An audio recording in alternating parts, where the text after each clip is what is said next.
Mais les vrais sexes, on en trouve partout. Les sexes,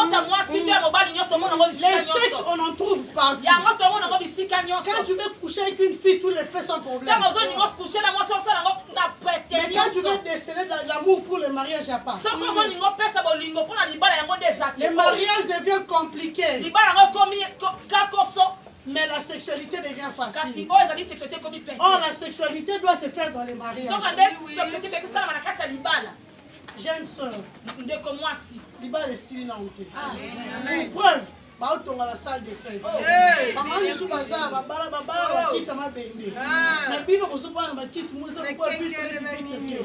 maman, monsieur Babara, on va voir la manche longue.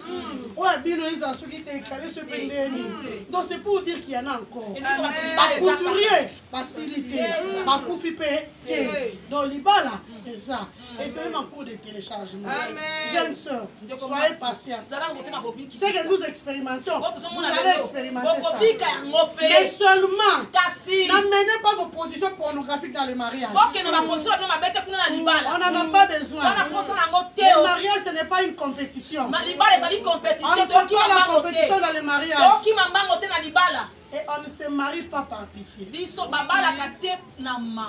Amen. Amen. Frère, moi, je n'ai pas besoin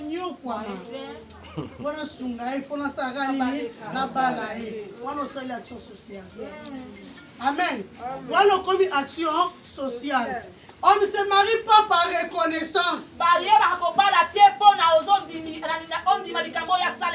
Donc tu t'es dit. Ce que je suis aujourd'hui, c'est ça. On ne se marie pas par reconnaissance.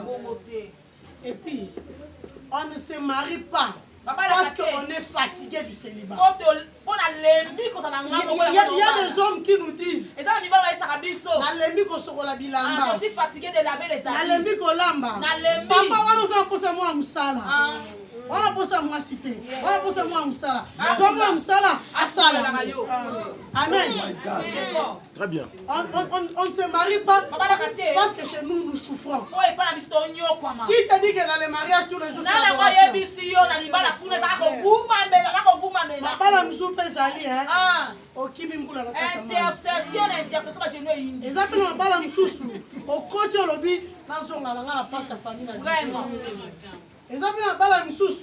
moi, je la mise sur votre zate, donc il y a des rouge.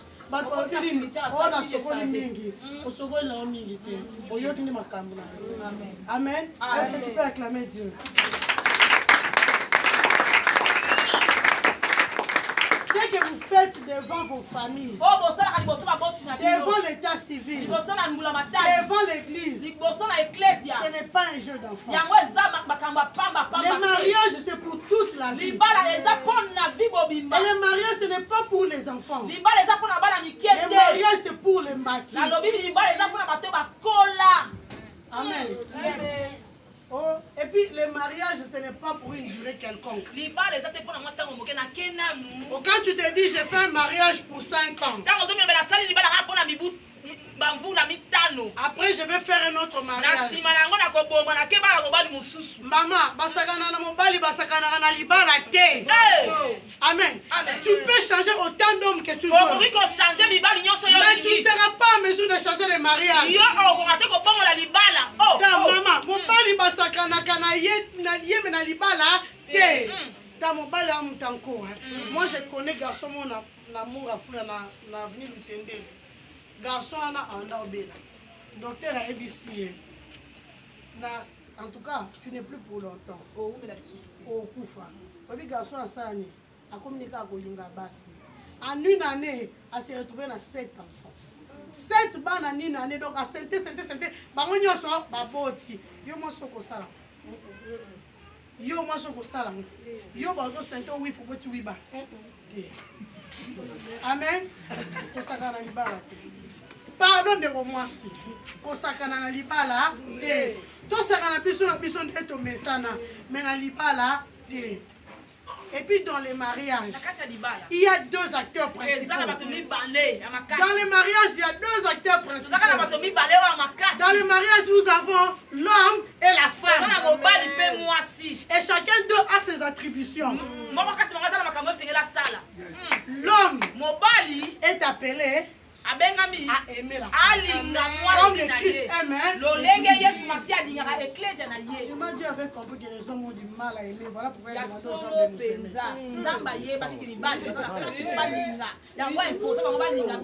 Et les femmes sont censées être soumises. Donc, la soumission, c'est la réponse au aimer. Si tu m'aimes, je serai soumis. Il faut d'abord la soumission. Les femmes ont du mal à se soumettre, la raison pour laquelle Dieu les a imposées. Ok, il n'y a pas de problème.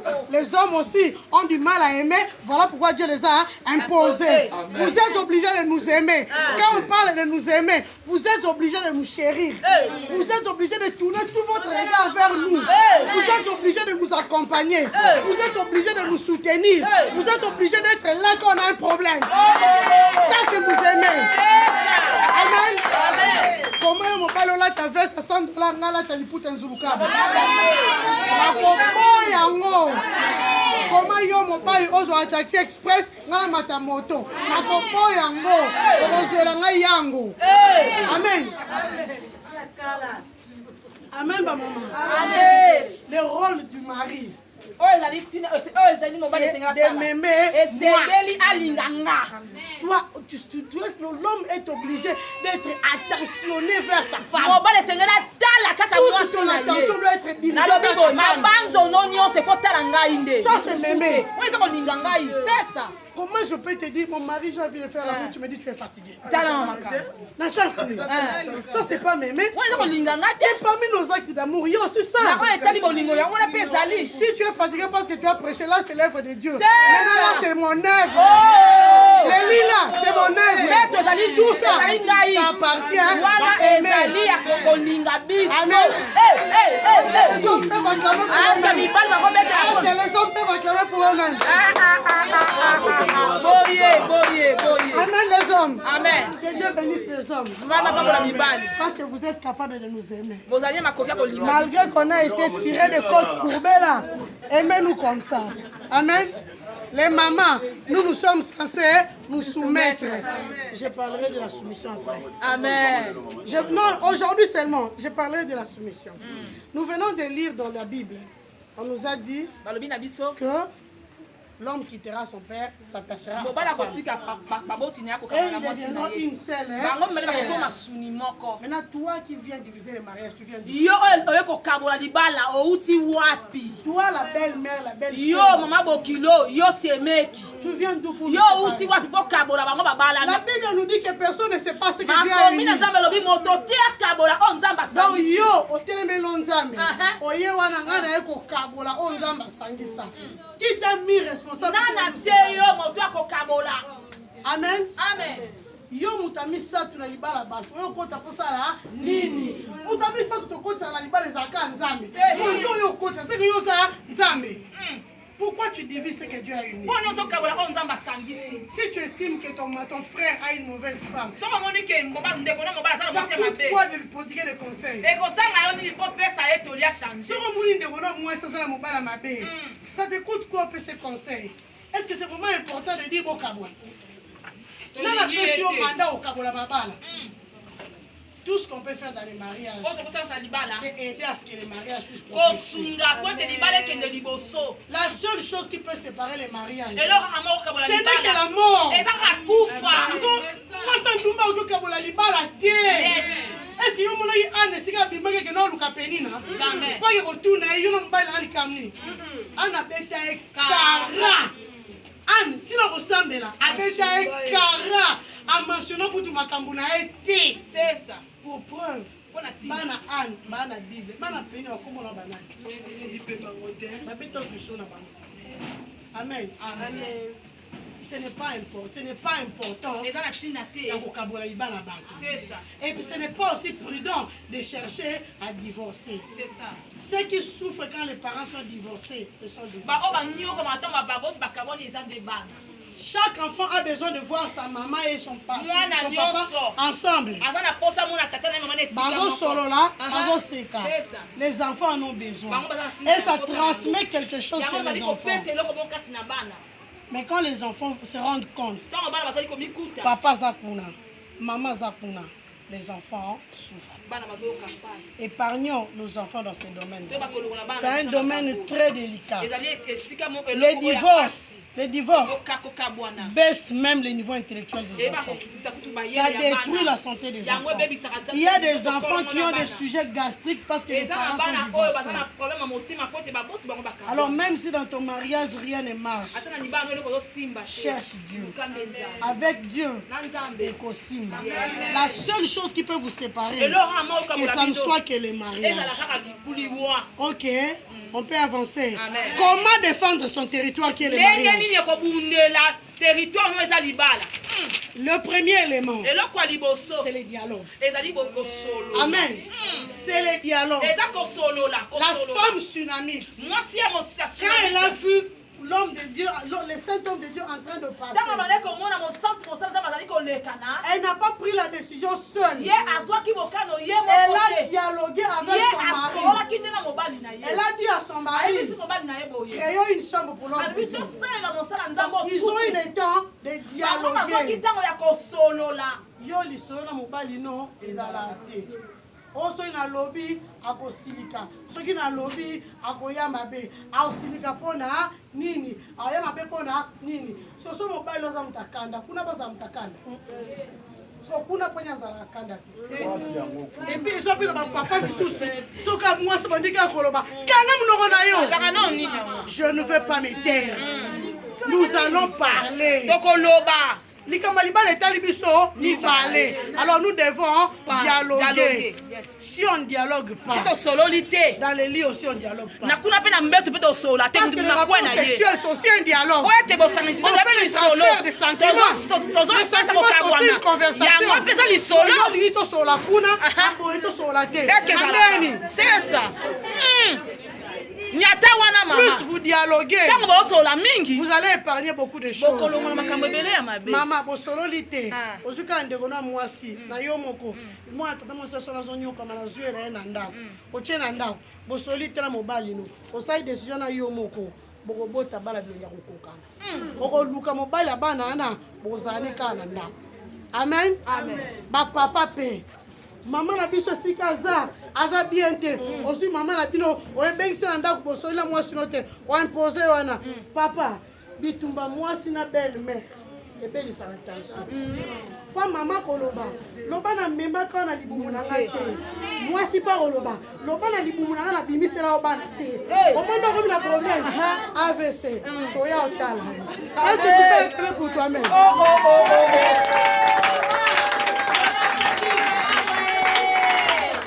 Le deuxième élément pour combattre ton territoire qui est le mariage. En tout cas là c'est pour les mamans. Maman soit soumise. Les femmes ne sont pas soumises. Sarah appelait son mari mon Seigneur. Sarah appelait son mari mon Seigneur. La femme doit apprendre à se soumettre. Nous les femmes, nous sommes devenues des insoumises. Où sont passées toutes ces femmes-là qui passaient à côté des hommes, qui passaient comme ça? Ces femmes-là sont où? Dans la maison, il n'y a pas de chef. Le Christ est le chef de l'homme. L'homme est le chef de la femme. La femme n'est pas chef. Dans la maison, c'est l'homme le chef. La plus grande décision du mariage, c'est l'homme qui le prend. La femme ne décide pas. La femme propose au mari. Le mari reste le chef. La chef va ça la nuit.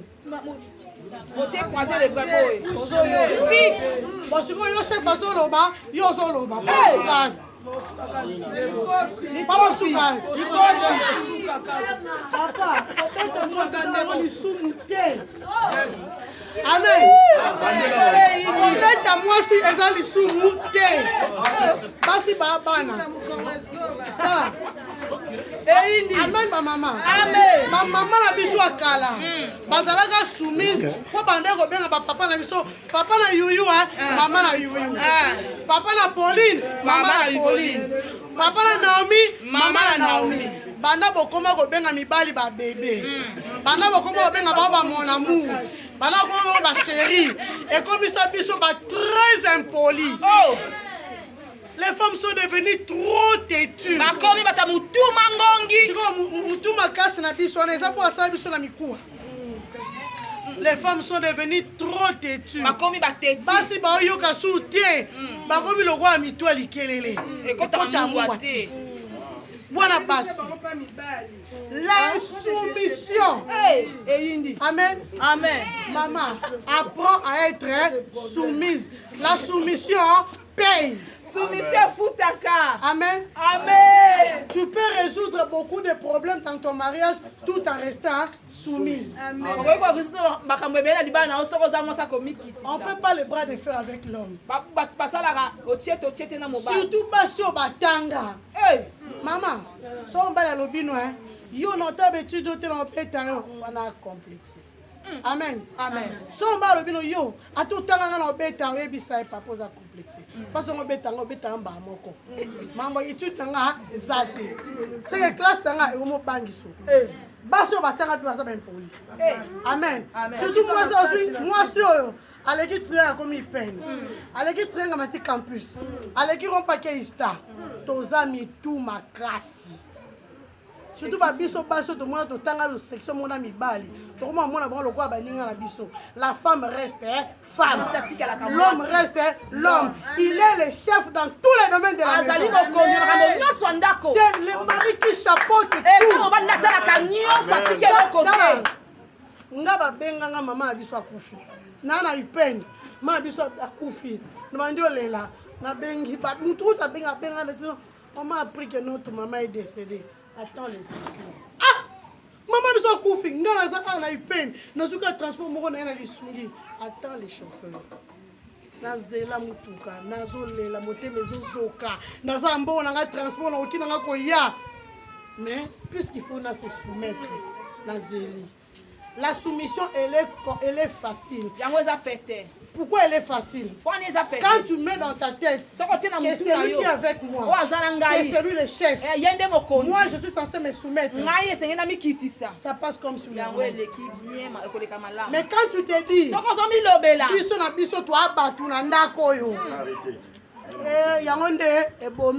la parité n'est pas l'égalité. Parité c'est égalité. Amen. Amen. On ne t'a pas créé à côté de l'homme pour que tu sois égal à l'homme. Tu as été tiré de la côte de l'homme pour être son aide. Ce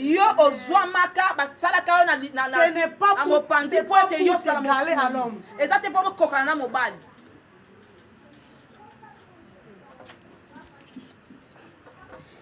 Pour défendre son territoire, qui est le mariage, la sexualité aussi est mise en jeu.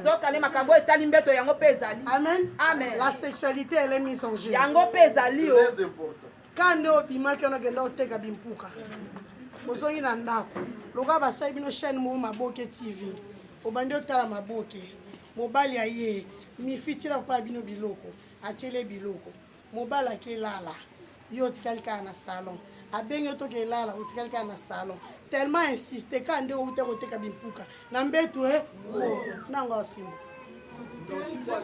ozuma tabiki balo ina la chambre ngana osimba yo ozu wenda ngaba ina la chambre nanga osimba. Comment tu peux rester toute la journée une femme mariée? Tu ne te laves pas.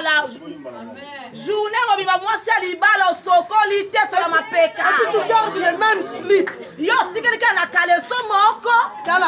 slip que tu as eu le matin. C'est comme on a 12 heures. Et puis ça va sur le monde. Ce qu'on se lève aussi pourquoi? Aller moutoyer. Au long liango. Aboniko, Mninga Sanza. Cette odeur-là, elle est nauséabonde. Amen. La sexualité, elle est très importante. Amen, ma maman. Là, en tout cas, je m'adresse d'abord aux mamans.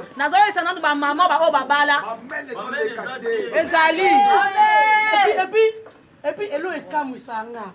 Moussa Soubananzela, ça c'est une maman qui m'a enseigné. Moussa Soubananzela, en principe, moi, si je suis une famille Pangoussa.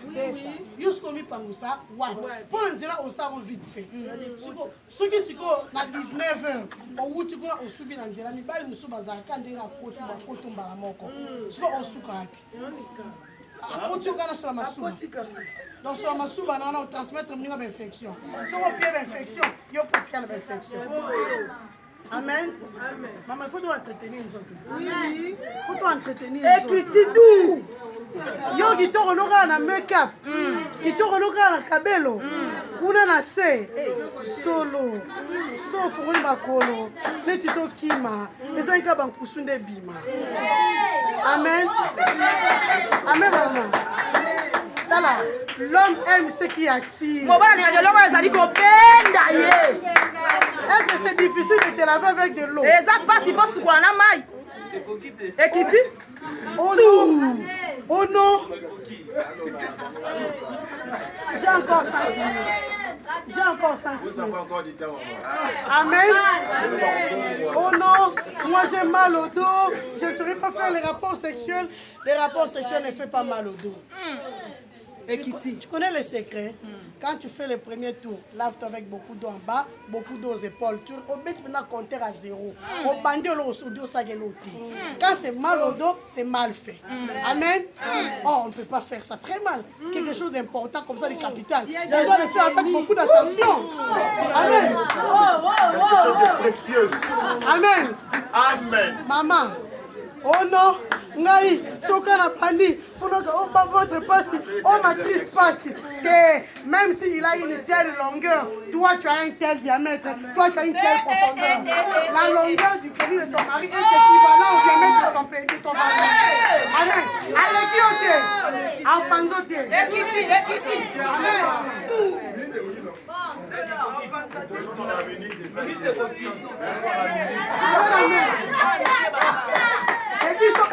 Et puis, papa. Ce qui maman sengi, il faut couper ça. C'est le mariage.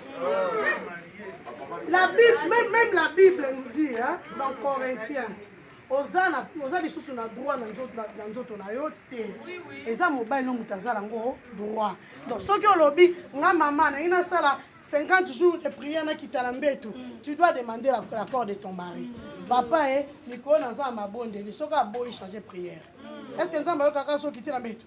Est-ce que nzamba yo kaka so la une église? Soki aboyi changer prière.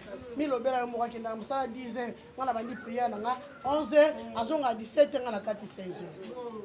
Pour trouver solution. Ba kitaka na mbeto alibala te sans que on senga décision mobile.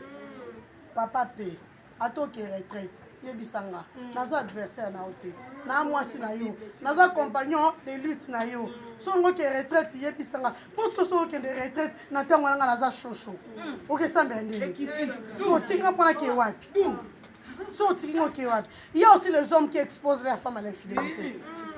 Surtout les hommes serviteurs de Dieu. Ils exposent leurs femmes.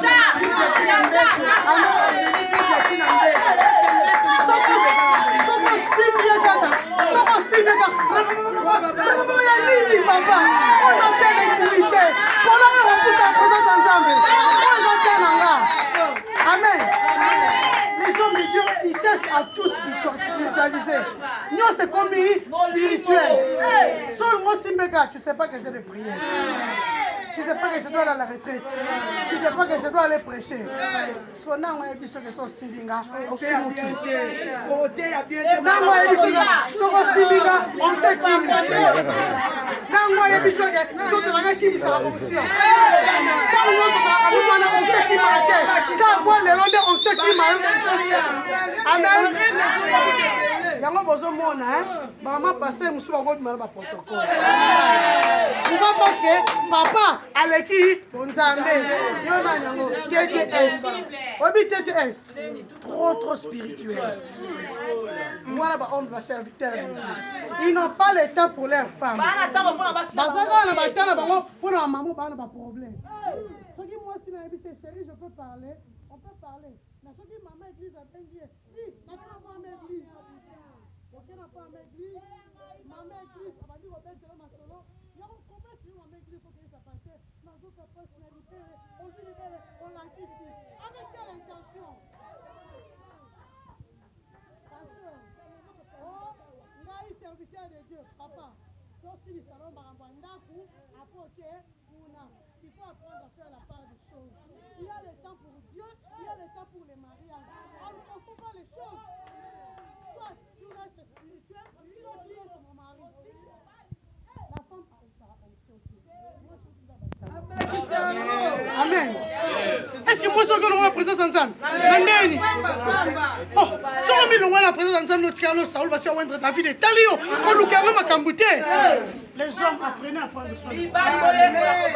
Les femmes ont besoin de vous. Que Dieu bénisse ta parole.